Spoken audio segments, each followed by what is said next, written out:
Nós estamos aqui hoje no Centro Espírita Jesus de Nazaré. Hoje nós vamos tratar do tema a parábola do bom samaritano. O palestrante é Alexandre Moll. O Alexandre é coordenador do departamento de palestras do Centro Espírita Jesus de Nazaré. Alexandre, tenha bondade, fique à vontade. Boa noite a todos, sejam bem-vindos, é uma alegria estar com vocês. Hoje nós nos propomos a estudar uma parábola, que é uma parábola muito conhecida de todos nós, que é a parábola do bom samaritano. O nosso estudo, a nossa fala, ele está baseado num livro que se chama Parábolas e Ensinos de Jesus. O autor desse livro chama-se Carby Schutel. Este autor, ele viveu aqui no Brasil no século passado, entre 1920, 30, 40 aproximadamente, e ele teve um grande papel na divulgação e na implantação do espiritismo no Brasil, né? Nós sabemos que a doutrina espírita nasce na França, pelos idos de 1850 aproximadamente, e depois ele transita para o Brasil mais ou menos no começo do século passado. Aliás, oficialmente, o primeiro centro espírita que surgiu no Brasil surgiu em Salvador, na Bahia, em 1861. Mas esse começo, naturalmente, ele foi muito complexo, muito difícil, dado várias circunstâncias históricas, Mas o que a gente entende que o movimento de implantação do espiritismo no Brasil, ele contou com a ajuda de muita gente e da própria espiritualidade. A gente viu nesse movimento alguns atores bastante importantes nesse cenário, como Eurípides Barçanufo, que nasceu ali em Sacramento, aqui no Triângulo Mineiro, Francisco Cândido Xavier, que foi, sem dúvida, aquele que mais impulsionou o movimento espírita no Brasil, Bezerra de Menezes, no Rio de Janeiro, Carby Schutel, lá em São Paulo, no interior de São Paulo, enfim. Cada um desses atores teve um papel bastante importante na estruturação da doutrina espírita no Brasil. E hoje, inegavelmente, o Brasil é o país onde a doutrina espírita mais se estabeleceu, e conta com um grande adepto de espíritas, e muito mais do que isso, a literatura espírita, ela incorporou, de sobremaneira aqui no Brasil. Lembrando que o movimento, ele nasce na França com Allan Kardec, que nós chamamos de o codificador da doutrina espírita, porque coube a esse pensador fazer essa conexão com o mundo espiritual, com o mundo físico, estruturar os primeiros ensaios da doutrina espírita, mas a partir de então surgiram outros agentes, outros atores, principalmente aqui no Brasil. E esses atores, eles trabalharam naquilo que nós chamamos de expansão da doutrina espírita, Pois bem, então o Carby Schutel tem um livro muito interessante que se chama Parábolas e Ensinos de Jesus.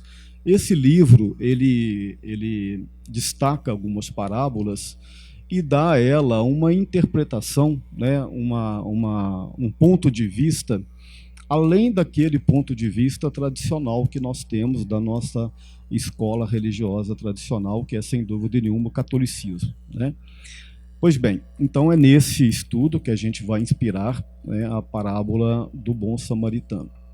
Então, antes de mais nada, a gente vai falar dessa parábola, E ela começa assim: um homem desceu de Jerusalém para Jericó.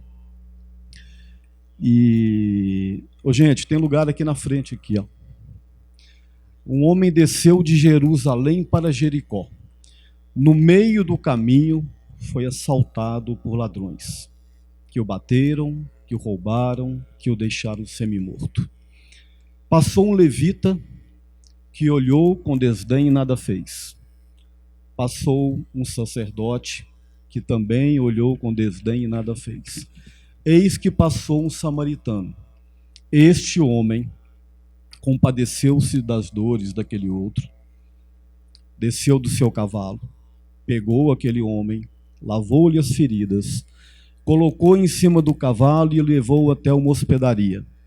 Chegando lá na hospedaria, disse assim ao dono da hospedaria: cuide bem deste homem, pois tudo aquilo que fizerdes a mais serás recompensado. Assim, né, termina a parábola do bom samaritano. Bom, não é difícil para a gente, no primeiro momento, né? Claro, tá muito claro isso, de entender a grande mensagem que está nessa parábola.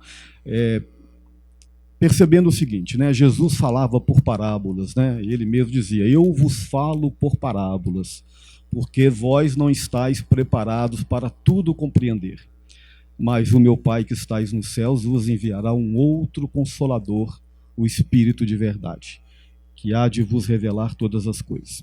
Bom, então por que Jesus falava por parábolas, né? Porque à medida que a gente caminha, né, na evolução, tanto intelectual quanto moral, nós vamos dilatando os nossos conhecimentos das coisas.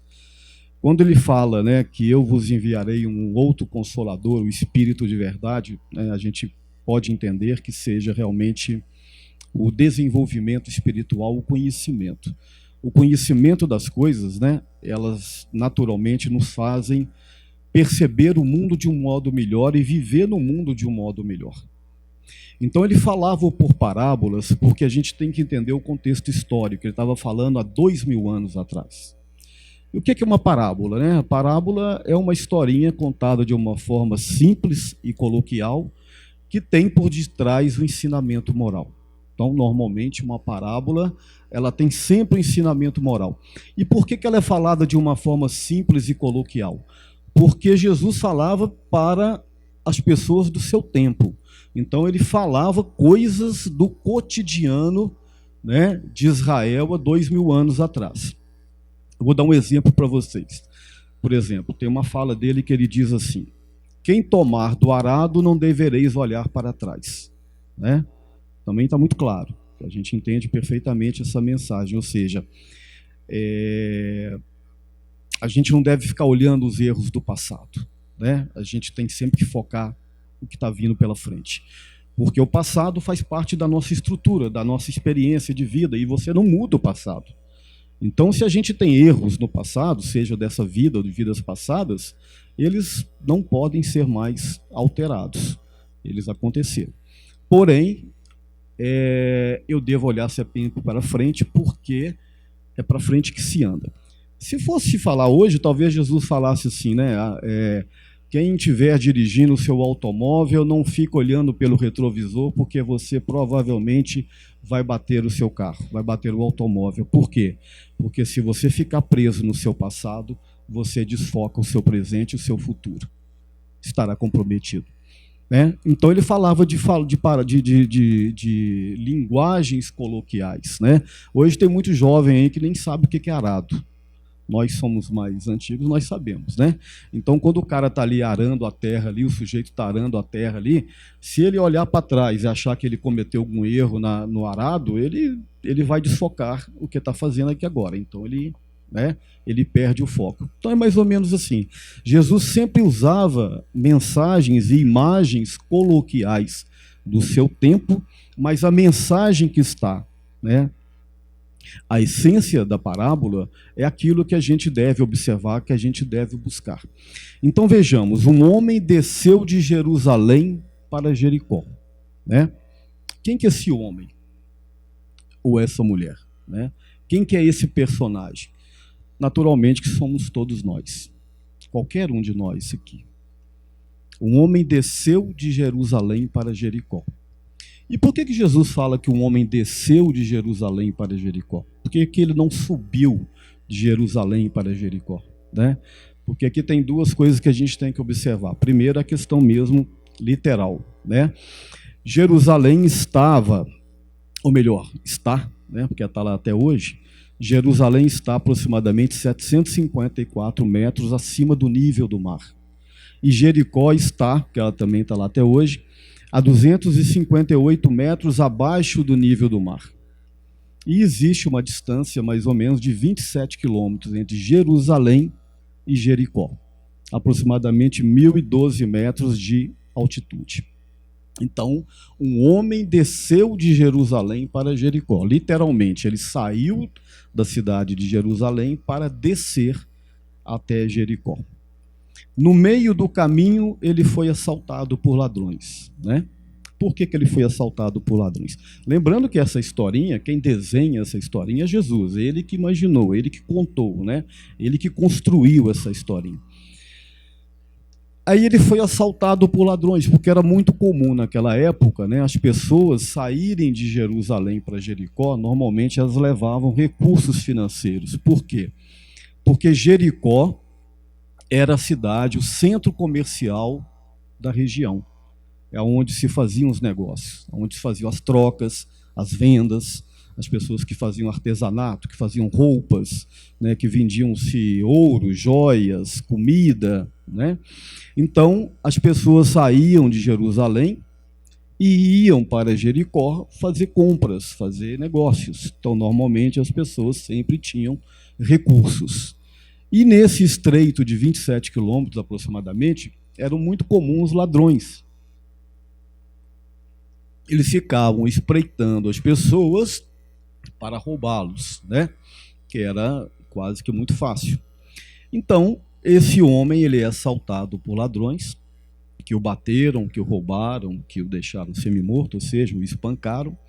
E aí passa 3 personagens. Ele cria 3 personagens hipotéticos, né, fictícios, né, que é o levita, que não fez absolutamente nada, o sacerdote, que também não fez nada, e, finalmente, o samaritano, que compadeceu-se da dor daquele homem e socorreu aquele homem. Então, vamos entender, primeiramente, esses personagens, né? Quem que era o levita? O levita eram os homens, né? Quando eu falo homem, era homem mesmo, porque nessa época a mulher não tinha muito lugar nesses cenários, né, lá em Israel. Eram homens que eram doutrinados para serem os senhores da lei e da justiça, né? Eles eram da tribo de Levi, que eram aonde mais se estudava o judaísmo. Então eles tinham tipo escolas aonde essas pessoas estudavam desde novinho, para que quando chegasse na fase adulta, seriam os caras, as pessoas que estariam na frente da instituição judaísmo, tanto do aspecto hierárquico, quanto do aspecto político e religioso. Então eram os doutores da lei, eram os sabichões, eram os caras que sabiam tudo sobre a lei judaica. Lembrando que, na época, o conhecimento científico era muito pobre, o conhecimento filosófico também era. Então, o que se tinha de conhecimento, basicamente, era o conhecimento religioso, e ele era muito dogmatizado, né? E muito formalista, muito ritualista e muito cheio de rituais e de fundamentalismos, né? Então, o levita, que era aquele sujeito que tinha todo o conhecimento do judaísmo, da lei dos antigos profetas, né? O cara que andava todo cheio de paramentos, todo cheio de status, né? O que ele fez? Ele não fez absolutamente nada. Ele passou, olhou aquele homem caído, machucado e seguiu o seu caminho. E a gente trazendo isso para o nosso dia, né, para a nossa atualidade, para o nosso tempo, né, para o hoje aqui, o que representa esse levita? Ele representa muitos de nós que nos apegamos muito a títulos, né? Títulos acadêmicos. Eu sou professor tal, eu sou pós-graduado em tal, eu sou doutor em tal, eu sou mestre em tal. Títulos políticos, eu sou fulano de tal, eu sou deputado, eu sou isso, eu sou aquilo, eu sou vereador, eu sou prefeito, eu sou assessor de fulano e tudo mais. Títulos de posses, né? Eu sou isso, eu sou aquilo, eu tenho isso, eu tenho aquilo outro. Títulos acadêmicos, como eu já disse, enfim, são vários rótulos e várias coisas que nós, né, nos apegamos dentro da nossa sociedade, da nossa cultura, que nós mesmos criamos, e, de certa forma, a gente nos rotula ou rotula os outros através desses aspectos. E, muitas vezes, a gente confunde evolução, né, hierarquia espiritual com títulos dessa natureza.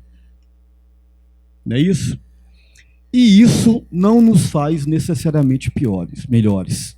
Não nos faz também necessariamente piores. Tem pessoas também que têm seus títulos, e o que também não está errado, as pessoas têm que buscar mesmo, né, os seus progressos, as suas conquistas, principalmente na área acadêmica, no trabalho, no seu destaque social. Eu acho que isso não está errado, mas isso não é, naturalmente, a coisa mais importante das nossas vidas.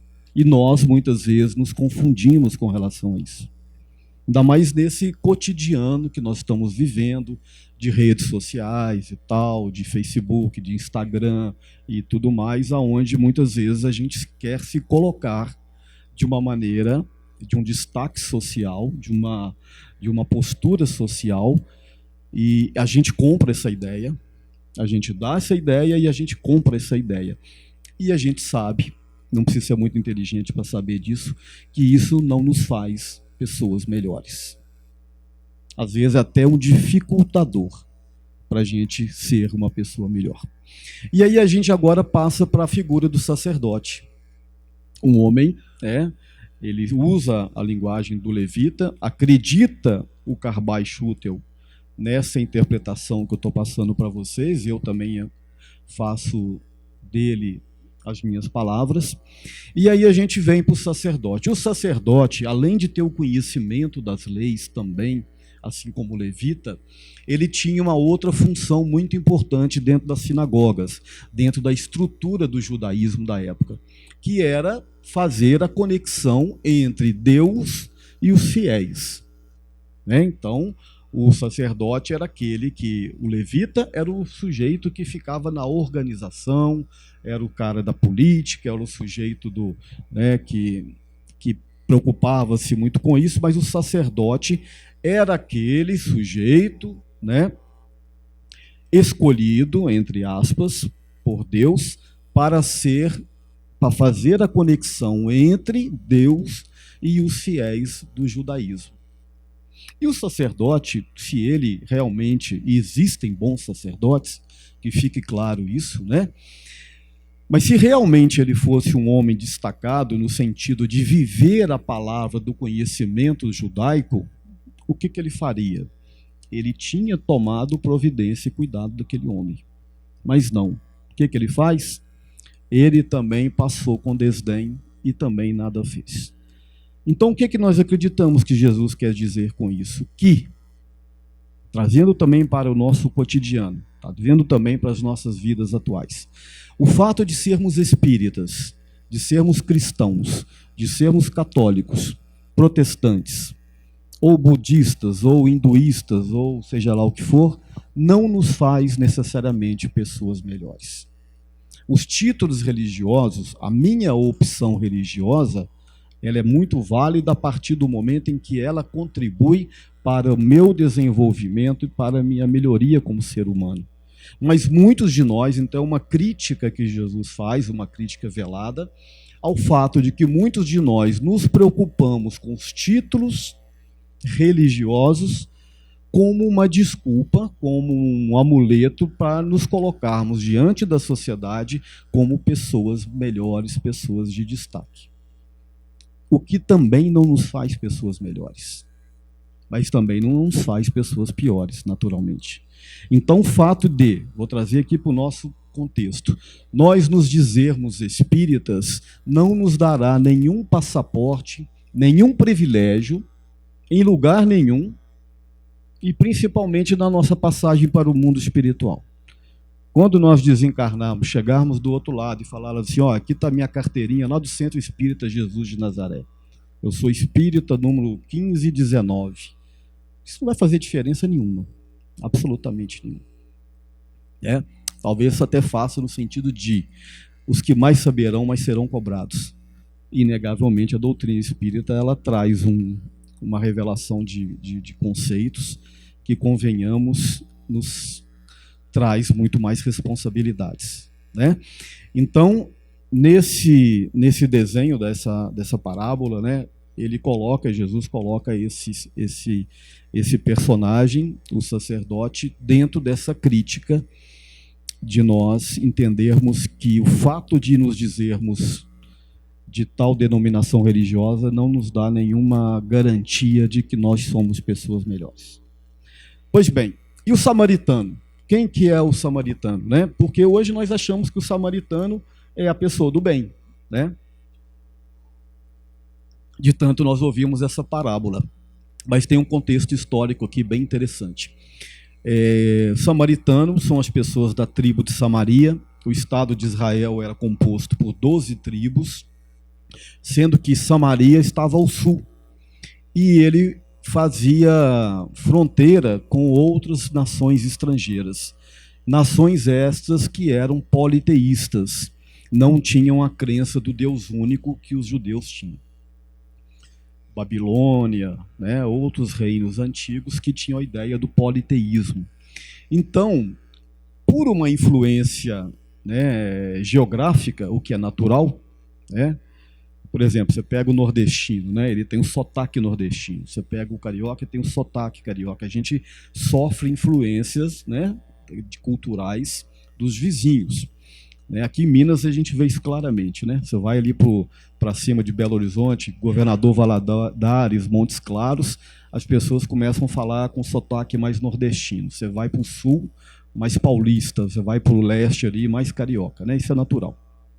Então, o samaritano, como o judaísmo ele tinha a crença do Deus único e já estava muito enraizado e muito formalizado, o samaritano, como era do sul, ele tinha, né, uma boa porcentagem da população que tinha a crença politeísta. Então existia um estigma, existia um preconceito do judeu contra os samaritanos, mesmo eles fazendo parte do Estado de Israel. Era um estigma, era um preconceito. Como nós ainda temos, né, o que hoje nós chamamos de xenofobia, né, que é preconceito às pessoas de outros países ou de outras regiões. Então, Jesus pega o samaritano, que era aquele sujeito que, aos olhos dos judeus, era um sujeito de segunda classe. Era um cidadão de segunda classe, era um sujeito estigmatizado. Era um sujeito de menor intelectualidade, um sujeito que não esperava muita coisa dele, não. Mas, ao contrário da realidade, foi exatamente este homem que desceu do seu cavalo e cuidou daquele homem que ele não conhecia, que estava ali à beira da morte, e cuidou dele. Então, o que a gente entende? Que não é o sacerdote, não é o levita, não é o sujeito de grande posse, não é o sujeito de grande intelectualidade, não é o sujeito de rótulos religiosos que nos faz uma pessoa melhor. E é exatamente aquela pessoa, né, simples, aparentemente ignorante, que foi a pessoa que tomou-se de compaixão e cuidou daquele homem. Então, a grande mensagem da parábola, ela é muito clara, né? A gente não precisa de ser muito inteligente para entender. É um convite que Jesus nos faz, e faz isso sempre, em várias parábolas, na prática do bem. Ele entende que, se a gente não sair da zona de conforto, se a gente não buscar exercitar verdadeiramente a prática do bem nas nossas ações, a gente não conquista a nossa evolução. A tal felicidade que a gente tanto busca, que a gente tanto fala, que todos nós almejamos, né? Ela é uma conquista individual. Ela é uma conquista que é estimulada, sim, pelas religiões. Eu não acredito e não conheço uma religião que convida para a prática do mal. Todas elas incentivam a prática do bem, né? A doutrina espírita não é diferente, faz isso com muita ênfase, inclusive. Uma das nossas das frases que norteiam o pensamento espírita é aquela: fora da caridade não há salvação, né? Ou seja, fora da prática do bem não há evolução. Então, a grosso modo, essa é a grande mensagem que Jesus faz nessa parábola. Porém, esse autor que eu falei para vocês, o Karl Schutel, né, ele traz outras interpretações que eu também acho curiosas e bem interessantes, que a gente pode também compartilhar. Quando ele diz que o homem desceu de Jerusalém para Jericó, ele diz o seguinte: Jerusalém era a cidade espiritual dos judeus. Inclusive a palavra Jerusalém quer dizer cidade do bem, né? A tradução é cidade do bem. É um lugar aonde se pratica o bem. Porque lá era um lugar onde tinha muitas sinagogas, onde tinha muita religiosidade, apesar de todo o formalismo judaico, né? Ali era uma cidade onde as pessoas se propunham a orar e se conectar com Deus. Mas, segundo o Karl Schutel, esse Jerusalém, ela tem também um outro contexto, o contexto da essência interior de cada um de nós. Nós também temos uma Jerusalém dentro de nós. Qual que é a nossa Jerusalém? É a nossa essência. A nossa essência, ela é boa. Se nós somos filhos de Deus e acreditamos piamente nisso, se fomos criados por Ele, Ele não criaria um ser humano, um ser ruim. Então a nossa essência é uma essência boa. Nós espiritualmente somos criaturas do bem. É lógico que nós ainda não vivemos plenamente esse bem, porque nós estamos conquistando o entendimento desse bem. Então, aqui nós temos dois lados: o lado da nossa essência, da nossa Jerusalém, e temos em contrapartida o nosso lado humano, que é o nosso lado dos instintos, da nossa matéria, os nossos apelos materiais, os nossos instintos, os instintos de posse, né, os instintos de conservação, o ego, o egoísmo, né, os instintos sexuais, que são muitas vezes mal usado por nós e são muitas vezes motivo de quedas morais, né? Então, a Jericó é representado nessa parábola por a nossa matéria, pelos nossos instintos. Então, quando ele diz que um homem desceu de Jerusalém para Jericó, ele está sugerindo que todos nós temos a nossa essência espiritual, mas como estamos encarnados em corpos físicos que demandam necessidades físicas e que têm apelos físicos, nós todos somos passíveis de quedas. E quais são essas quedas? Essas quedas são de diversas observações: queda moral, queda espiritual, depressões. São várias análises que representam essa queda. Queda moral. Todos nós somos passíveis dela. Estamos aqui agora dentro de uma casa espírita, estamos todo mundo em paz, ou pelo menos buscando a paz, mas a gente pode sair daqui e de repente acontecer um assalto ali fora, alguma coisa, e nós usarmos os nossos instintos mais selvagens, né, e atracarmos com uma pessoa ali, e até agredirmos uma pessoa, até matar uma pessoa. Todos nós estamos sujeitos a isso. Todos nós também estamos sujeitos a passarmos por reveses. Estamos aqui, muitos com problemas, todos nós os temos, eu tenho os meus também, vivo-os, né, cotidianamente, temos bons momentos, mas tem coisas que acontecem que tiram totalmente a nossa paz espiritual. E todos nós somos passíveis. Uma perda de um ente amado, a perda de um emprego, uma desavença com um parente, com um amigo, uma doença grave que pode, de repente, bater a nossa porta. Tudo isso nos tira desse lado espiritual, dessa Jerusalém, e nos joga lá para baixo. Então, todos nós somos passíveis de isso acontecer.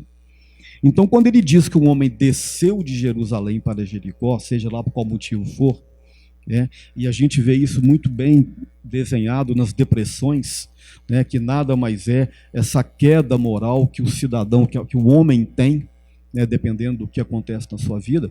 Então, quando você desce de Jerusalém para Jericó, você possivelmente será assaltado por ladrões.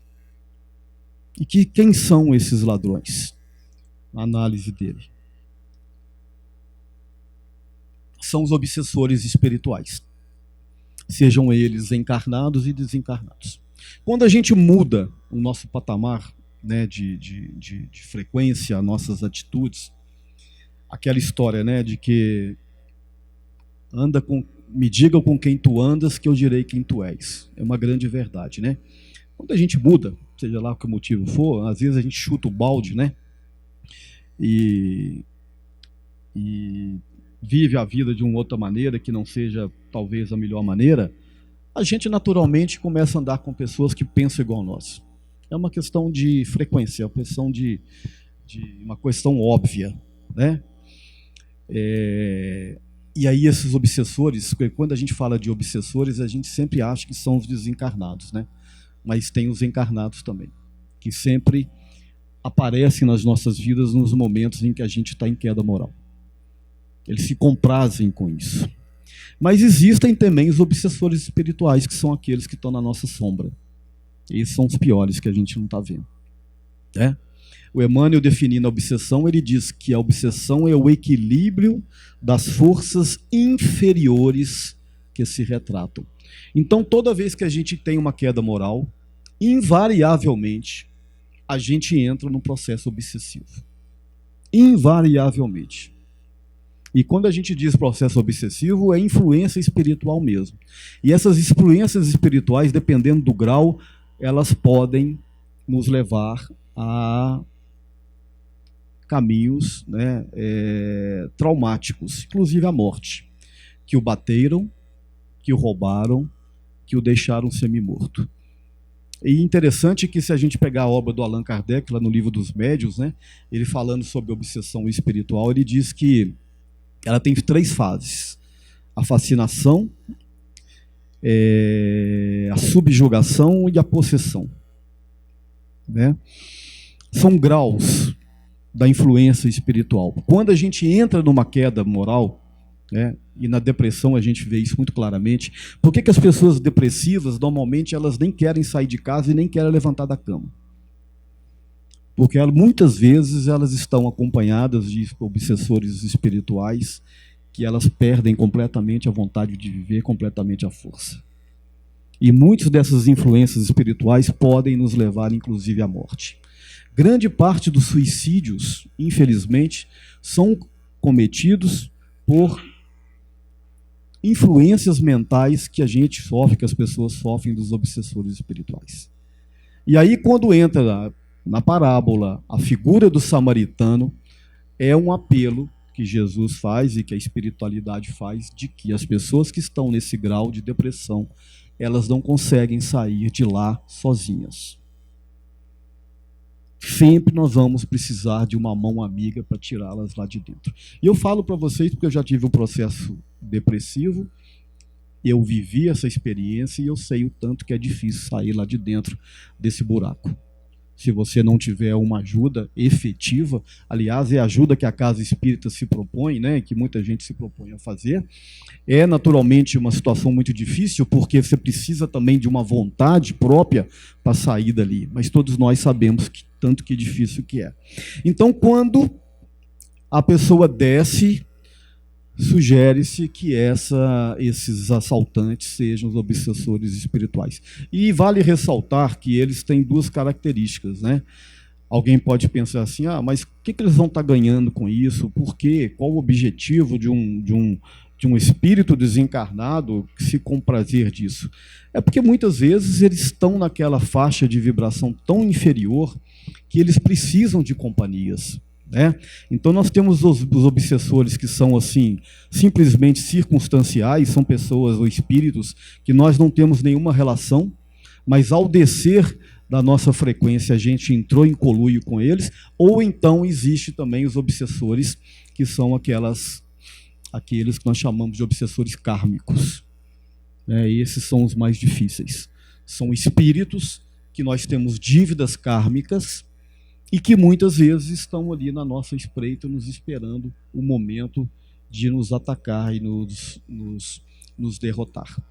Então, nessa interpretação do Carby Schutel, né, ele coloca, e eu acho que faz todo sentido, que esse descer de Jerusalém para Jericó representa esse momento que muitos de nós podemos e já vivemos, ou podemos vir a viver.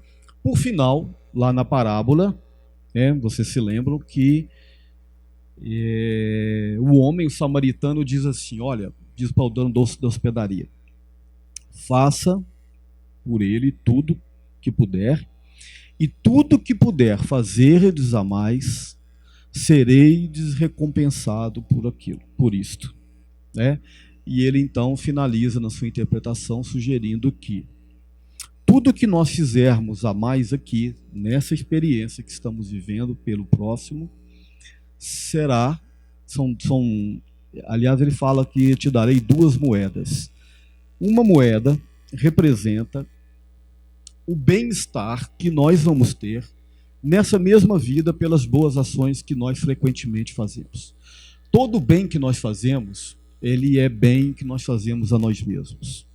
Né? Então, independente da pessoa merecer ou não merecer, independente da minha relação com a pessoa, independente do que a pessoa receba ou não receba aquele bem, toda ação boa que eu fizer dentro da minha vida, ou dentro do grupo que eu relaciono, será um tento ao meu favor na minha busca do meu prazer, da minha felicidade.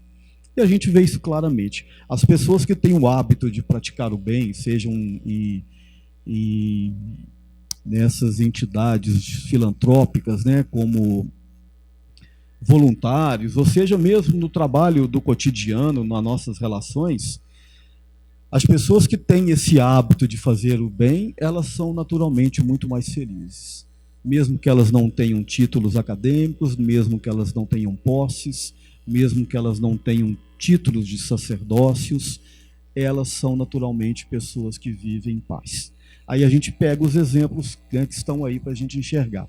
Você pega, por exemplo, para nós espíritas, o exemplo do Chico Xavier, que era um homem que vivia cotidianamente fazendo bem para as pessoas, e é uma pessoa que, apesar de todas as crises físicas que ele tinha, todas as calúnias que ele sofria, todas as perseguições que ele sofreu ao longo da vida, era uma pessoa que estava sempre em paz. Então, as pessoas que têm esse hábito de fazer o bem são naturalmente mais felizes dentro desse contexto da felicidade que eu estou colocando para vocês. Né? E a outra moeda representa, segundo o Carby Schutel, a nossa volta ao mundo físico nas próximas experiências, nas próprias reencarnações, elas terão como consequência as nossas atitudes nessa vida. Hoje nós colhemos, em diversos aspectos da nossa vida, aquilo que fizemos no passado. Em vários aspectos. No aspecto da saúde, no aspecto, às vezes, financeiro, no aspecto familiar. Assim também como vamos colher nas próximas existências o que estamos fazendo aqui. Porque a semeadura é livre, mas a colheita é obrigatória. Isso vale tanto para um lado quanto para o outro também. Bom, meus amigos, então essa era a mensagem que eu trago para vocês, dessa interpretação do Carby Schutel, deixando mais uma vez ressaltado que a grande proposta dessa mensagem, como eu já disse para vocês, é esse convite recorrente que Jesus sempre faz e que o Espiritismo sempre nos faz, para que cada um, dentro das suas necessidades, das suas potencialidades, nós podemos melhorar as nossas vidas e melhorar as nossas relações com as pessoas. Lembrando que todos nós aqui temos potenciais de fazer o bem. Qualquer um, em qualquer aspecto que estiver vivendo. Sejamos como pais, como filhos, como irmãos, como empresários, como trabalhadores, como professores, como alunos, enfim. Não há uma criatura viva que não tenha a oportunidade de melhorar a sua vida a partir da sua própria vontade. E o Espiritismo, ele faz esse convite e faz esse esclarecimento de uma forma muito objetiva, o que muitas vezes assusta as pessoas. Nós não prometemos a salvação, a doutrina espírita não promete a salvação, o título de espírita não nos dará a salvação. a nossa salvação como seres humanos, a nossa melhoria, depende exclusivamente de cada um de nós. Muito obrigado, boa noite a todos.